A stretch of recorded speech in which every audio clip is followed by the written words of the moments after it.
ওকে, আমরা Nvidia versus AMD করছি এবং সামনে কিন্তু করতে থাকবে মারামারি। বাট যখন একই কোম্পানির দুই ভাইয়ের মধ্যে, বড় ভাই এবং ছোট ভাইয়ের মধ্যে মারামারি করা হয়, তখন কিন্তু ব্যাপারটা আরেকটু বেশি জমে যায়। ঘরের শত্রু বিভীষণ বলে একটা কথা আছে, আজকে এটাই দেখবো। এনভিডিয়ার RTX 5070 Ti versus Nvidia RTX 5070, এই দুইটা গ্রাফিক্স কার্ডের যে দ্বৈরথ এবং দামের যে ডিফারেন্স, এর মধ্যে কিন্তু অনেকেরই কোয়েশ্চেন এসে যায় যে ভাইয়া 5070 আমি যেখানে মাত্র, জোটাকেরটা এটা আমারটা পাশে দেখতে পাচ্ছেন, এইটা মাত্র আমি 90,000 টাকায় পাইতেছি, যেখানে কিন্তু 5070 Tiটার প্রাইস হচ্ছে 1,30,000 টাকা, 40,000 টাকার মতো গ্যাপ। কিছুটা নামের পাশে শুধু টিআই, কিছুটা পারফরমেন্স আপগ্রেড এবং 16GB অর্থাৎ 4GB এক্সট্রা ভিরামের জন্য কি আমার 5070 Ti নেওয়া উচিত, নাকি 5070 আমার জন্য একটা সেফ ভালো চয়েস হইতে পারে, ওয়ার্থিট চয়েস হইতে পারে? আজকে আমরা মূলত এইটাই দেখবো। এই দুইটা জিপিউর যে ভিতরে যে আমরা দেখবো, এটা বেঞ্চমার্ক করে দেখবো যে কোনটা আপনার জন্য নেওয়া ওয়ার্থিট, কোনটা আপনার টাকাকে উসুল করে দিবে, কোনটার সিগনিফিকেন্স কি, কোনটা কোন কাজে পারদর্শী। সাথে আমি আছেন দেখছেন টেকলিক বাংলাদেশ, চৌচৌজার কাজকে আমাদের একটা এনভিডিয়ার দুই ভাইয়ের মারামারিতে। এই দুইটা গ্রাফিক্স কার্ডে মারামারির আগে আমি একটু এই দুইটার স্পেকটা স্ক্রিনে দিয়ে দিলাম, আপনার বড় বড় মতো দেখে নিতে পারেন। এখানে কিন্তু আসলে বেশি কিছু বলার নেই। একটা যেটা হচ্ছে আপনার আপগ্রেড থাকার, অর্থাৎ একটা সাবস্টেন্সিয়াল হচ্ছে লোয়ার জিপিউ এবং মোটামুটি হায়ার জিপিউর মধ্যে যে আপগ্রেডগুলো থাকার কথা, এগুলো আপনারা সব দেখতেই পারতেছেন, এটাই কিন্তু আছে, কোথাও তো আর কম থাকার কথা না। তো এটা আসলে সিগনিফিকেন্ট কিছু না। তারপর আমরা একটু আমাদের টেস্ট সিস্টেমটা আবারও বলে দিই। আমরা হচ্ছে আমাদের Ryzen 7 9700X, সাথে অরাসের B650M এলিট যে মাদারবোর্ড সেইটা, তার সাথে ছিল ম্যাক্সকুলের পান্ডে MC7 কেসিংটা, AITC কিংসম্যানের 1TB একটা র্যাম, RM750X হচ্ছে PSU, আর হচ্ছে এই তো মোটামুটি এগুলাই ছিল আর কি। এগুলো আর কিছু বলার কিছু নেই। আমাদের টেস্ট মেথোলজি আপনারা সবাই জানেন, সিনথেটিক, গেমিং এবং প্রোডাক্টিভিটি, 3 সেগমেন্টে হচ্ছে হবে, যেটার মধ্যে যেটা সব থেকে ভালো করবে। আসলে 5070 Ti ভালো করবে জানা কথা, নো ডাউট, কিন্তু হচ্ছে কতটুকু ভালো করতেছে এটা আর কি দেখার বিষয়। তো আমরা চলুন একটু সিনথেটিক বেঞ্চমার্ক দিয়ে শুরু করে দিই। তো প্রথমে আমরা যখন দেখলাম যে 5070 Ti দিয়ে শুরু করলাম, দেখলাম যে এখানে কিন্তু 5070 Tiটা 2,38,000 মতো স্কোর পুশ করতেছে। সেখানে কিন্তু 5070 অবশ্যই 1,92,000 মতো স্কোর পুশ করতেছে। ভালো একটা প্রাওয়েসের কিন্তু গ্যাপ আছে। ভালকানেও কিন্তু মোটামুটি সেমটাই দেখতে পারতেছি, 5070 Ti প্রায় 2,42,000 প্লাস স্কোর পুশ করতেছে। 5070 সেখানে কিন্তু 1,28,950 মতো স্কোর পুশ করতেছে। এখানেও কিন্তু বেশ ভালো একটা গ্যাপ দেখা যাচ্ছে। নোভা বেঞ্চে যখন আমরা 3D গ্রাফিক্স করে পুশ করলাম, তখন দেখলাম যে আমাদের 5070 Tiটা 2382 মতো স্কোর পুশ করতেছে, 5070 সেখানে 1700 মতো স্কোর পুশ করতেছে, উইচ ইজ এভিডেন্ট। আবারও কিন্তু এভিডেন্ট হয়ে যাচ্ছে যে গ্যাপটা কিন্তু মোটামুটি বেশ ভালোই আছে। তারপর যখন আমরা সুপার পজিশন বেঞ্চমার্কে শিফট করলাম 4K অপটিমাইজ সেটিংসে, এখানে দেখলাম যে 5070 Ti প্রায় 22,877 মতো স্কোর পুশ করছে, 5070 কিন্তু সেখানে 17,780 মতো স্কোর পুশ করছে। এখানেও কিন্তু বেশ ভালো একটা গ্যাপ আছে। গেমিংয়ে কতটুকু কী হয় সেটা কিন্তু পরে দেখা যাবে। এরপর আমরা যখন 3D মার্কেট স্টিল নোম্যাডে দুইটা জিপিউকে বেঞ্চমার্ক করলাম, দেখলাম যে স্টিল নোম্যাডে কিন্তু আমাদের 5070 Tiটা 6,435 মতো স্কোর পুশ করতেছে, 5070 কিন্তু সেখানে 4,934 মতো স্কোর পুশ করতেছে। স্পিডওয়েতেও কিন্তু সেম ট্রেন্ডটাই ফলো করে, 5070 Ti এখানে 7,543 মতো স্কোর পুশ করতেছে, 5070 কিন্তু 5,952-তে থামছে। তো এখানেও কিন্তু মানে মোটামুটি দাম অনুযায়ী গ্যাপটা কিন্তু জাস্টিফাইডই লাগতেছে আপাতত।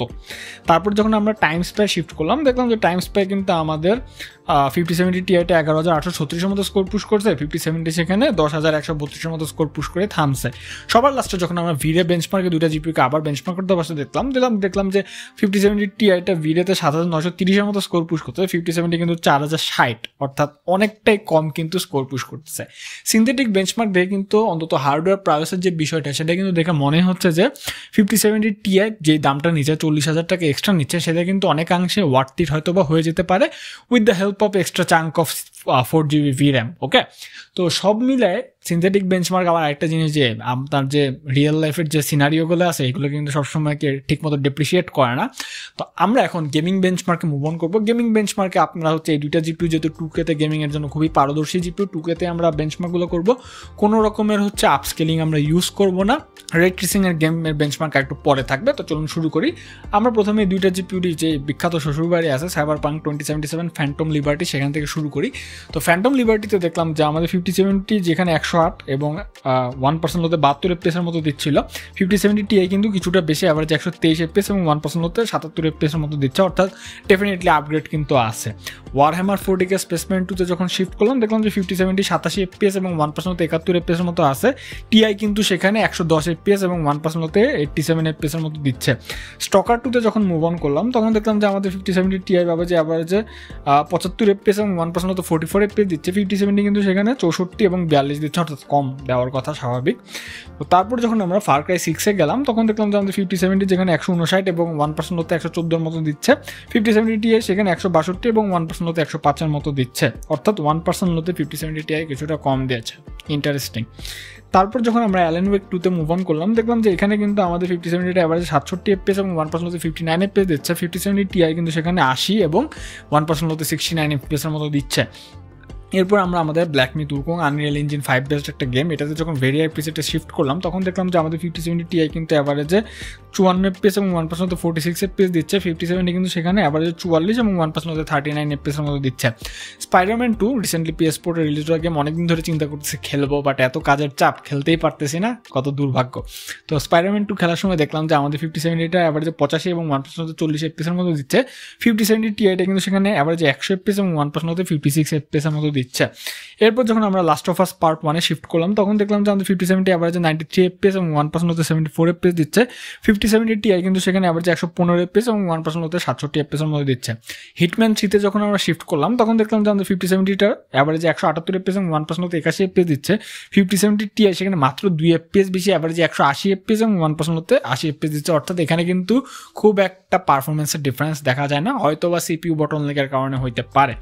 তারপর যখন আমরা হরাইজন ফরবিডেন ওয়েস্টে শিফট করলাম সেখানে কিন্তু ভেরি হাই প্রিসেটে দেখলাম যে 5070 অ্যাভারেজে 99 FPS এবং 1% হতে 66 FPS এর মতো দিচ্ছে, 5070 Ti কিন্তু সেখানে অ্যাভারেজে 109 FPS এবং 1% হতে 74 FPS এর মতো দিচ্ছে। উইচার 3-তে যখন আমরা শিফট করলাম, উইচার 3 নেক্সট জেন আর কি, এখানে দেখলাম যে আমাদের 5070 অ্যাভারেজে 117 FPS দিচ্ছে এবং 1% হতে 78 FPS দিচ্ছে, 5070 Ti সেখানে অ্যাভারেজ 139 FPS এবং 1% হতে 85 FPS এর মতো দিচ্ছে।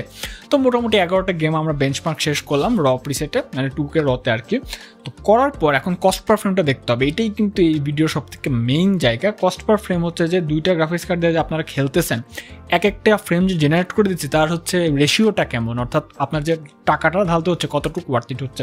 তো আমি হিসাবটা বলে দিই, ধরেন আপনি 5070 কিনলেন 90,000 টাকা দিয়ে, 89,900 টাকা হিসাবের সুবিধার্থে আমি 90,000 টাকায় ধরলাম।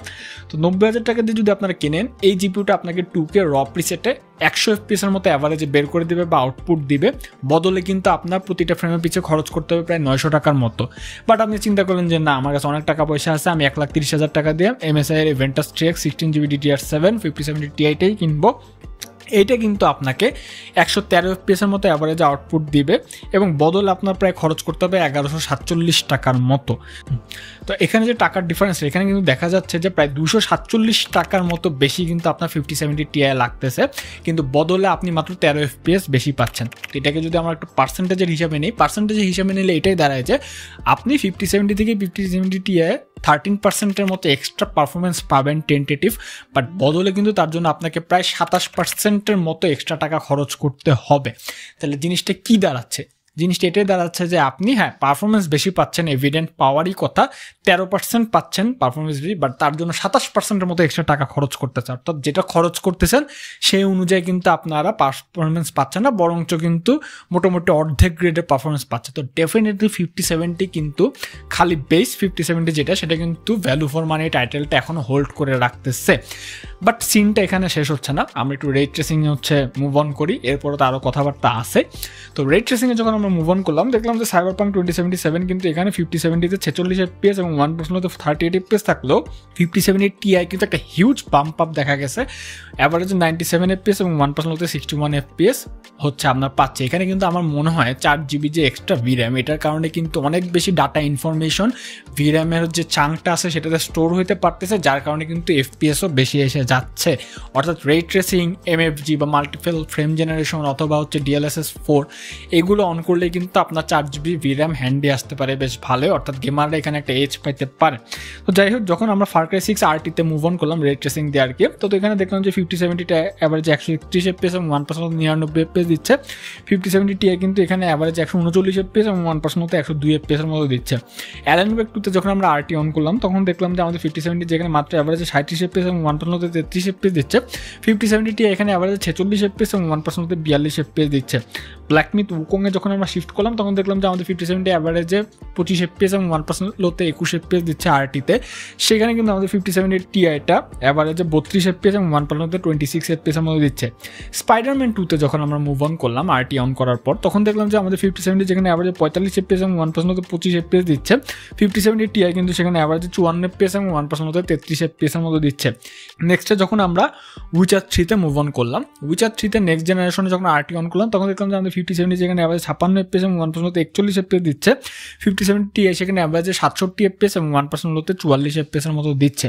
অর্থাৎ রে ট্রেসিংয়ে যদি আমরা পর্যালোচনা করি, কিছু গেমে কিন্তু বেশ ভালো একটা বাম্প আপ সিনারিও আপনারা দেখতে পারবেন। অর্থাৎ যারা এই বাজেটের মধ্যে অল ক্র্যাঙ্কড আপ গেমিং করতে চান স্মুথলি, তারা কিন্তু 5070 Ti যেতে পারেন। বাট অন্যদিকে যদি আমরা পারফরমেন্সের গ্রাফ যদি আমরা টাকা হিসেবে বিবেচনা করি, 5070 কিন্তু খুব একটা পিছায় নাই। র রে ট্রেসিংয়ে আপনারা এরকম পারফরমেন্স দেখতে পারতেছেন। তারপর কিন্তু DLSS 4 বা MFGর হেল্প নিয়ে কিন্তু আপনারা আরও FPS এক্সটেন্ড করতে পারেন। যদি অনেকে বলবে যে fake frame etcetera, but it is what it is আর কি। তো যাই হোক, তারপরে আমরা একটু এডিটিংয়ে এবার মুভ অন করি। এডিটিংয়ের ক্ষেত্রে আমরা যখন প্রথমে ব্লেন্ডারে মুভ অন করলাম, ক্লাসরুম আর জাংশপে দেখলাম যে 5070 Ti প্রায় 7600 মতো অ্যাকুমুলেটেড স্কোর দিছে, 5070 কিন্তু সেখানে 5432 মতো স্কোর দেয়। তো এখানে কিন্তু বেশ ভালো একটা গ্যাপ আছে।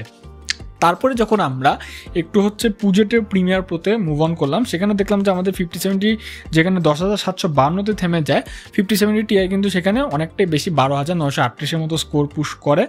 পুজেটের দা ভিঞ্চিতে যখন আমরা মুভ অন করলাম তখনও কিন্তু দেখলাম যে 5070 যেখানে 8047 মতো স্কোর পুশ করে, 5070 Ti কিন্তু 9087 মতো স্কোর পুশ করে।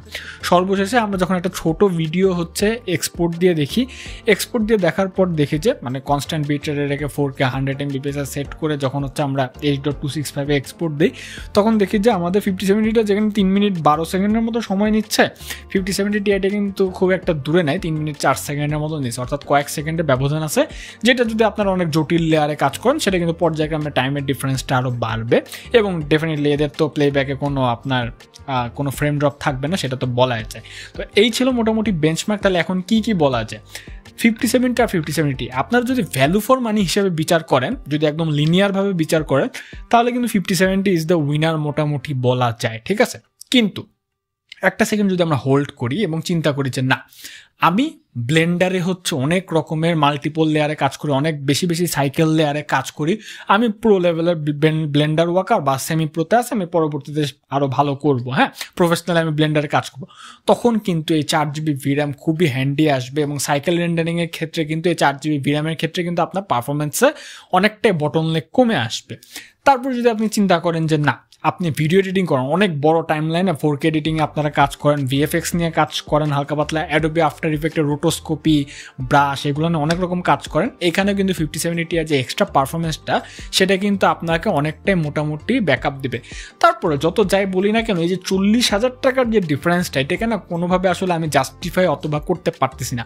হ্যাঁ, হয়তো যদি দাম 1,20,000 বা 1,15,000, 1,10,000 মধ্যে হয়তো 1,10,000 থেকে 1,20,000, তাও কিন্তু একটা জায়গা থাকতো জিনিসটাকে জাস্টিফাই করার। বাট আমি কিন্তু এখনও জিনিসটাতে অতটাও খুব একটা যে কনভিন্সড তা না।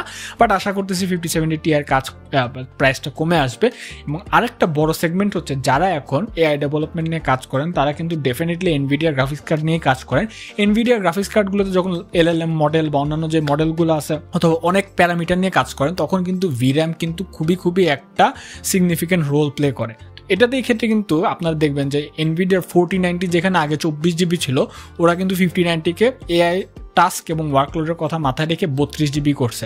অর্থাৎ যারা এই রিলেটেড প্রফেশনাল ওয়ার্কে যাবেন, তারা কিন্তু আবার ডেফিনেটলি 5070 Ti-তে গেলে ওয়ার্থ ইট হবে, বিকজ এই 16GB অর্থাৎ 4GB যে আপনারা এক্সট্রা GDDR7 VRAM পাচ্ছেন, এটা আপনাকে খুবই হেল্প করে দেবে।